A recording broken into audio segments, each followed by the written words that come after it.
Mediterranean flow in my body to freeze that thing up. Yes, indeed. All right. And until Sister Brenda gives us the go ahead, is there anything that anyone would like to? All right. So we good there. All right. So the lesson we're going to be dealing with today. Now, do forgive us to all of you who follow us. We're going to ask you if you can. We're going to try and see if we can get all our likes up today. So we want to see if we can shoot all our likes up and see if we can subscribe. So as many subscriptions as we can, please like and subscribe. We want to push that very hard as we can. We want to see if we can do that each week because we want to be able to send out more notifications over the teaching that we've been doing. And we've touched some very interesting subject matter. So for those of you today, we're going to be hitting an area which is very common out there at the present, and we're going to be destroying the Trinity. That's right. Because that's a subject matter that you'll find that we hear about a lot. The Trinity, what's going on with the Trinity. And there's some things we're going to touch on. I'm going to ask you to, especially those of you who are still quite new, study, make as much or as many copious notes as you can so that you are self-sufficient in the area that we're going to be studying. Now, the most obvious place to begin with the Trinity, before we start to go into some scripture, and we have a lot of that, I'd like to see if I can give a preview. If I may ask, is there anyone here who could tell me, where do you think the Trinity started from? Is there anyone here who could tell me? Where do you think the Trinity started from? Yes, sir, go ahead. Grace and peace. Grace and peace. It started with Catholicism. I always have to go back to 321, 325 AD in Constantinople, Nicaea, when they were changing. Yes, that's a pretty good landmark to begin. Yes, it began with the Roman Catholicism, and it is a offshoot or a branch to Roman Catholicism. Now, when we look at that, we have to first of all understand, what does the word Roman Catholicism mean? Can someone tell me? And yes, he was right when he said that it began going back to Constantine. Yes, please. Grace and peace. Catholicism, does it mean universal? Yes, it means universal. It is a term that is used because remember what Constantine wanted to do was to have all religions under his control. All religions. So, again, I would encourage you, notice I'm going to say it again, I'm encouraging you to make notes of this. You will not remember. Catholicism, Roman Catholic, it is a what? A universal religion. Now, whether you wish to believe this or not, and I know some of my brothers who I've known for years are going to be at contention with me because you're going to say, how can you say that all these other religions, they are a part of it? Yes.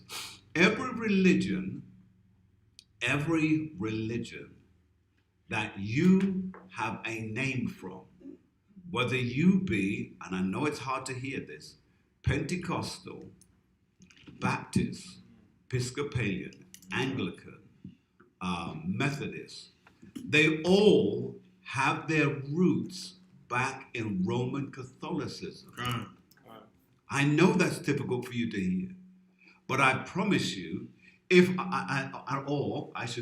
I double dog dare you to go online and research in depth. You will see that all of these religions, they all hail back to Roman Catholicism, all of them. And the reason why they held back to it is because that's where it started.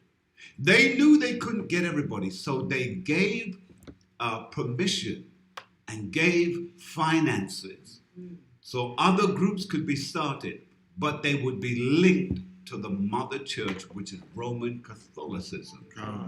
You got that?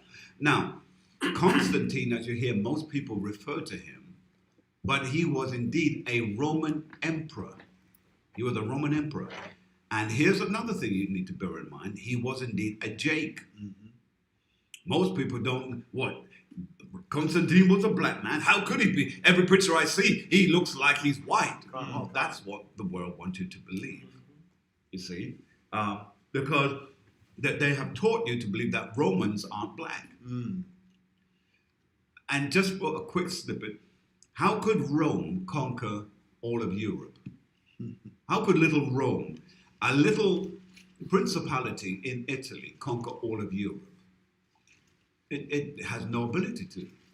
The only reason why it was able is because it went and got most of its manpower from Africa. The original Roman army, yes, it had so-called Caucasians in there, Caucasoids, but for the most part, they got their soldiers from Africa because it's the biggest landmass that had the biggest amount of people, bodies of men.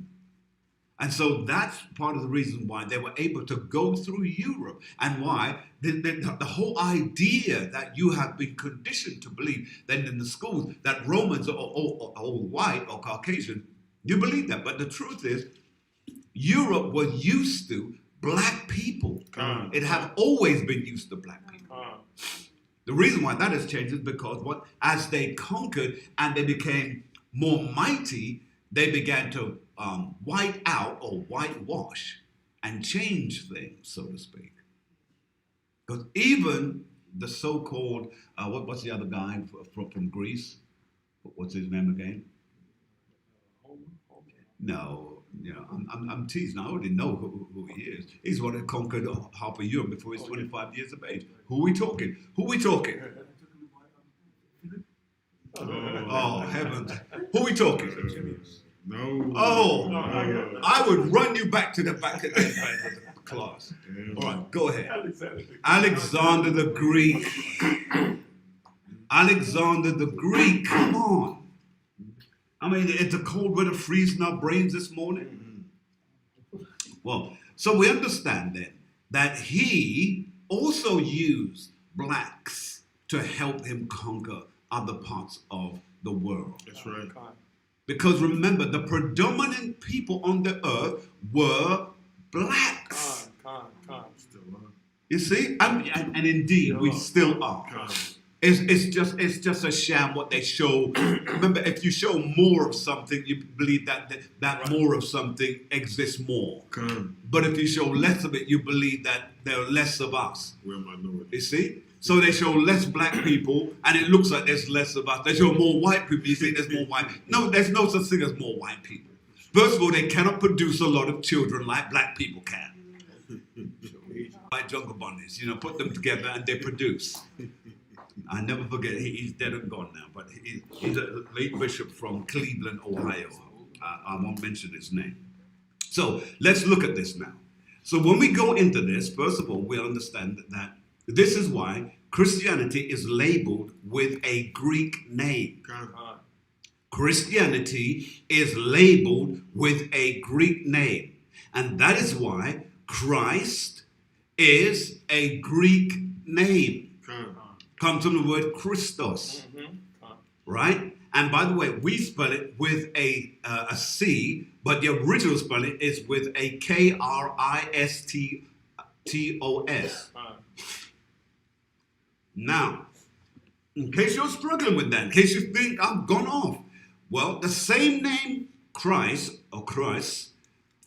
that same name is also associated with the Far Eastern version of Christ, which is Krishna. Krishna, where you have the term Hare Krishna. See, that's where it all comes. They all stem from the same thing. So anyone who challenges you can hit them with it and say, well, go check this out. Can't? All right. Now, the other thing to bear in mind as well, all the terms that are used are all associated with the word anointed. That's why when they use words like Christ, Christos, and all of those, it's because they are trying to make all of those Son. And then they have the term God the Holy Ghost. But they say they all exist at the same time, and they are coexisting and co-ruling together. It's a lie from the pit. That's right. It doesn't happen that way. First of all, anything with three heads, it's a freak. And anything with three heads is out of the image of God. Let's prove that. Let's go to Genesis.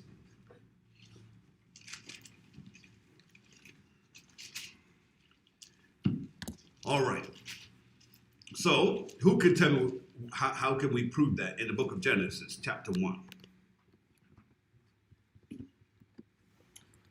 Okay. Look whether truly has frozen your brain then. Genesis chapter 1 and verse 26. Let's recap. Come, the book of Genesis, chapter 1, verse 26. And God said, let us make man in our image. Hold on. He says, in our image. So then if man is made in the image of God, and God does not have three heads, then that means something has gone wrong somewhere along the line. Someone has changed some things. As far as God is concerned, our God, our Elohim, our Yahweh, he is only one God. And as one God, watch what he says. Read it again. Genesis chapter 1, verse 26. And God said, let us make man in our image. Now the word God here is Elohim. Or in the correct Hebrew, which is the Paleo Hebrew, is Elohim. Hayim. Now, so with that, he says, and God said, let us make man in our image. That means we look like the heavenly creatures, which are angels, and we look like, and we resemble our Father. One head, two eyes, nose, mouth, ears, jaw, a body with arms and legs. Now one would say, but God is a spirit. He doesn't have, well, he has arms, he has legs, he has a body, and he has a head. Is he a spirit? Yes. Because something has to have some kind of imagery, likeness to. And so it says, read on, Cap. After our likeness. After our likeness. So to prove that, sir, let's see. Let's go to 2 Corinthians first for me, please. And we're going to go 1 Corinthians what? 1, grace and peace. Grace and peace, sir. 1 through 3. 2 Corinthians 1 through 3. Yes, sir. All right, let's go to 2 Corinthians chapter 1 through 3. 11. What y'all got 11? Make up your mind, so where would you like us to go? It's Please. in 11, chapter 11, 1 through 3. Chapter 11?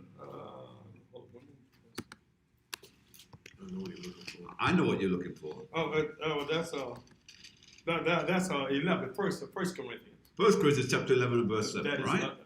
Well, yeah, I was going through 3 too because. Okay, let's go to chapter, let's go there. 1 Corinthians chapter 11 and verse 3. Let's go there for our brother first. Come, this is the book of 1 Corinthians, chapter 11 and verse 3. It reads, but I would have you know that the head of every man is Hamashiach. Go on. And the head of the woman is the man. And the head of Hamashiach is Yahweh. Okay, I see where you're going with that. Let's go, if you please, to let's jump to verse 7. Let's read that. Come, verse 7. For a man indeed ought not to cover his head. For as much as... So we're reading that because it said his head. It didn't say his heads. Now, that's the only reason why I'm going here, just to prove that man has one head, because we are like our Father. Con. It didn't say heads. Oh. Read it again for me, please, Cap. Con. For a man indeed ought not to cover his head, Go on. for as much as he is the image. The what? For he is the image So he is the image, which is likeness. Go on. and glory of Hamashiach.